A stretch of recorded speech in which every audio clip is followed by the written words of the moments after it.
Welcome to விண்மீன் தேசம்.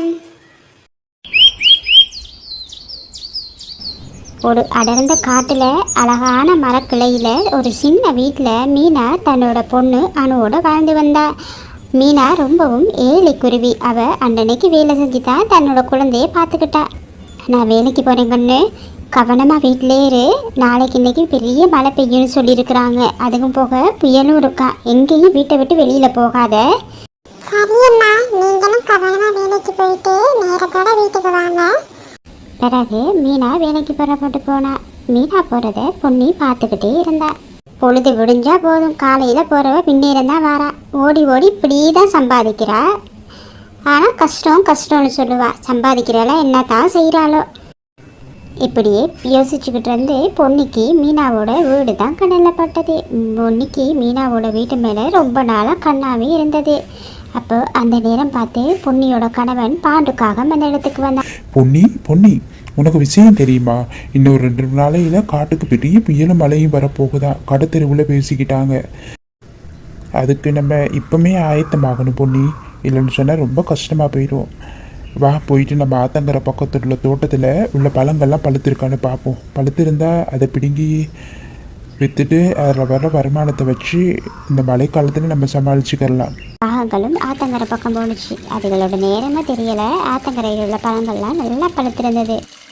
பழங்களை பறிச்சுக்கிட்டே இருக்கிறப்ப கொஞ்சம் கொஞ்சமாக பொழுதும் போக ஆரம்பித்தது. அது போக கருமேகங்கள் சூழ்ந்துக்கிட்டே வந்தது. காட்டில் உள்ள பறவைகள் பேசிக்கிட்ட மாதிரி மழையும் புயலும் பெய்ய ஆரம்பித்தது. இதனால் அந்த காகங்கள் ரெண்டும் தன்னோட வீட்டை நோக்கி புறப்பட்டுச்சு.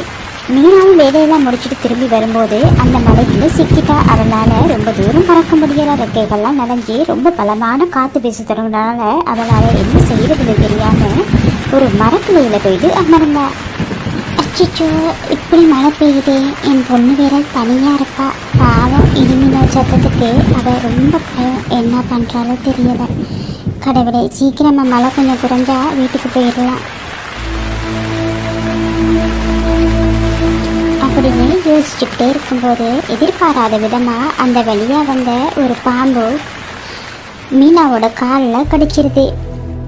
என்னென்னமோ கனவு கொண்ட மீனா சம்பவ இடத்திலே உயிரை விட்டுடுறா. மீனா இந்த உலகத்தை விட்டு போன பிறகு மீனாவோட பொண்ணு அணு ரொம்ப தனிமையாகிற. அவருக்கு யாருமே இல்லை. அம்மா இல்லாத தனிமையும் பசியோட கொடுமையும் ஒவ்வொரு நாளும் நரக வேதனையாக இருந்தது அவளுக்கு.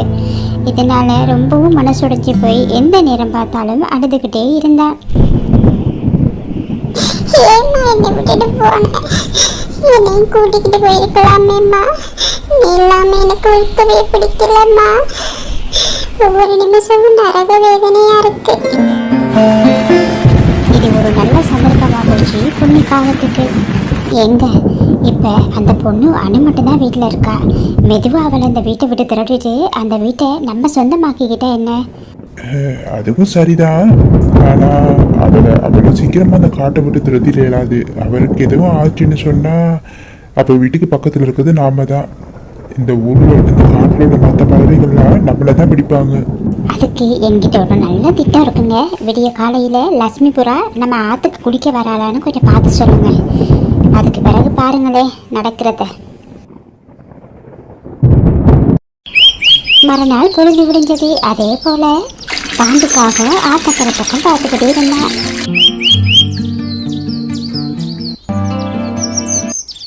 பொன்னி, நீ சொன்ன மாதிரி லட்சுமி குளிக்க வந்திருக்க ஆத்துக்கு.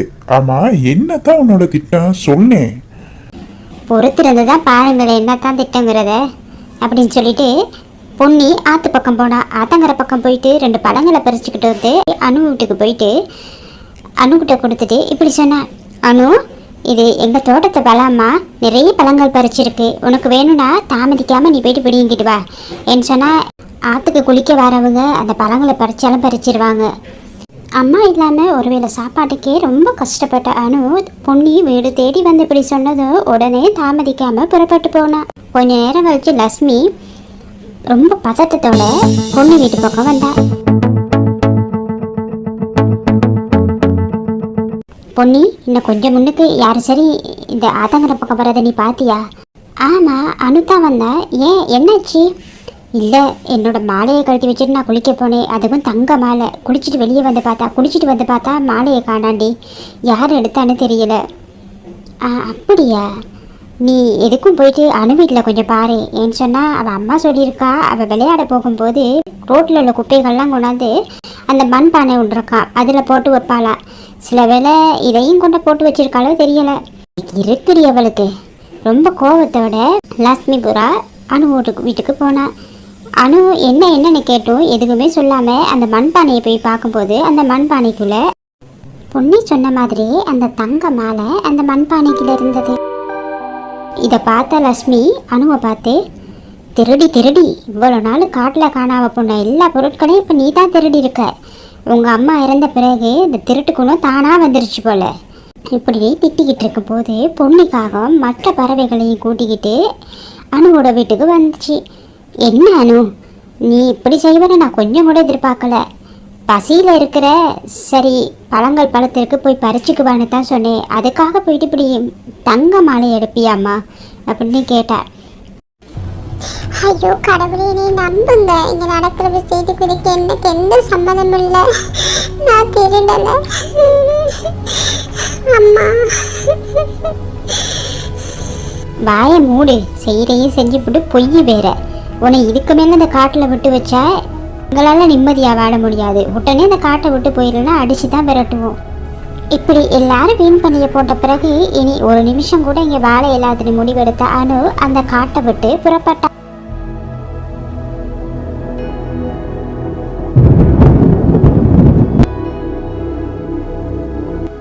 ஆமாம், என்னதான் நடந்துச்சு? எனக்கு ஒன்றும் புரியலை. என்னதான் செய்த அப்படி அவளை விரட்டுறதுக்கு?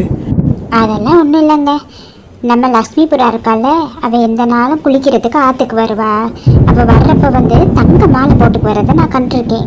இப்போ அவள் குளிக்கிறப்ப அதை கலட்டி விட்டுட்டு தான் குளிப்பா. அந்த நேரம் பார்த்து நான் தோட்டத்துக்கு போய் பழங்கள் பறிச்சுக்கிட்டு அணுக்கிட்ட கொடுக்குற மாதிரி கொடுத்துட்டு திரும்பியும் அனுப்பி வச்சேன். அந்த நேரம் நான் மெதுவாக லக்ஷ்மியோட மாலையை எடுத்துக்கு அணு வீட்டில் போட்டுட்டேன். பிறகு நடந்த விஷயம்தான் உங்களுக்கு தெரியுமே. ஆனாலும் உனக்கு உடம்பெல்லாம் முள்ள தான் பொன்னி. ஆமாம், இனி நமக்கு தான் இந்த வீடு அப்படின்னு சொல்லி 2 காகங்களும் ரொம்ப சந்தோஷமாக பேசிக்கிட்டு இருந்துச்சு. கடுமையான மழையும் புயலும் வர ஆரம்பித்தது. இதனால் அணுவால் ரொம்ப தூரம் பறக்க முடியலை. அவள் போயிட்டு ஒரு மரத்தடியில் நின்னா.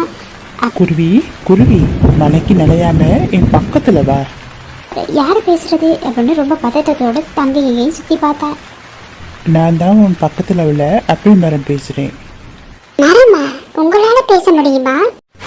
ஆமாம்மா, என்னால் பேச முடியும். எனக்கு இந்த சக்தி கிடைச்சதே உங்கள் அம்மாவால் தான். சொல்கிறேன் கேளு. இப்படி 2 பேரும் பேசி கொண்டிருக்கும் போது கொஞ்சம் கொஞ்சமாக மழையும் குறைய ஆரம்பிச்சது. உங்கள் அம்மா சின்ன குழந்தையா இருக்கும்போது இந்த காட்டுக்கு சரியாக மழையே கிடைக்கல. அப்போது நானும் சின்ன கண்டாக இருந்தேன். நான் இறக்குறதுக்கு அந்தாந்தான் இருக்கப்போ அவள் ரொம்ப தூரத்துலேருந்து தண்ணி எடுத்து எனக்கு கொடுத்து என்னை வளர்த்தெடுத்தா. அதுக்கு பிறகு மழையும் பெய்ய ஆரம்பித்தது. நானும் பெரியவனானே. என்னிலிருந்து சுவையான பழங்களையும் கொடுத்தேன். அந்த சுவையான பழங்களால் வனதேவதைகள் ரொம்ப விருப்பப்பட்டு ரொம்ப சந்தோஷப்பட்டு எனக்கு இந்த மாதிரி பேசுகிற சக்திகளையும் மற்றவங்களுக்கு உதவி செய்கிற சக்திகளையும் கொடுத்தாங்க. அப்படியா? அப்படி உங்களுக்கு மந்திர சக்திகள் இருந்தா என்னோட அம்மாவை காப்பாத்திருக்கலாமே. சரியான கேள்வி கேட்ட. ஆனால் விதியை வெல்லக்கூடிய சக்தி என்று இல்லைம்மா. அது ஆக்குறதும் அழிக்கிறதும் கடவுளோட சக்தி இல்லையா? இப்போ உனக்கு வீடு தானே இல்லை. உனக்கு நடந்த அநியாயங்கள் எல்லாம் எனக்கு தெரியும். ஒன்றுக்கும் கவலைப்படாத. இப்போது நான் உனக்கு ஒரு அழகான வீட்டை தரேன். நீ அதில் சந்தோஷமாக இருக்கலாம் அப்படின்னு சொல்லிட்டு அந்த மரம் ஒரு அழகான ஆப்பிள் விட கொடுத்துச்சு. இதால் அணு ரொம்ப சந்தோஷப்பட்டா. அதுக்கப்புறம் அந்த ஆப்பிள் மரத்தோட துணையோட அணுவோட நாட்கள் ரொம்ப அழகாக நகர ஆரம்பிச்சது.